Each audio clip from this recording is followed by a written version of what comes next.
Magigisa tayo, no? Bango. Ang bawang, sibuyas, then kamaris. Alam niyo po ba ito, mga kagigil? Tawag nila dito sa Pampanga, tagilo. Ito ay burong hipon. Ginigisa muna kasi ito bago iluto. Actually, ganoon na rin. Ilagay na natin siya, ano?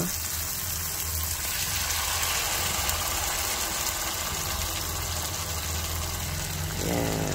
Simutin na lang natin maya-maya. Yan, lulutuin lang po natin yung ating buro ng ganyan, ano? Mga 5 to 10 minutes.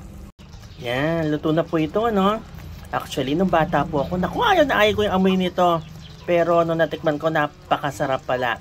Masarap to, merong pritong isda. Tilapia, bangos, kahit na ano, no? Parang siyang magsisilbing ano nyo, sausawan. Yan. Luto na po ito. Gusto ni nanay, tsaka talong. Gusto niya raw ng nilagang talong. Sasamahan natin siya ng nilagang talong, mga kagigil. Ayan, naglalaga po tayo ng talong, ano? Request ni nanay. Tsaka, kailangan kasi puro ganyan na lang kinakain niya. Bawal na ang baboy. Yan. Para katerno ng ating tagilo o yung ating burong hipon.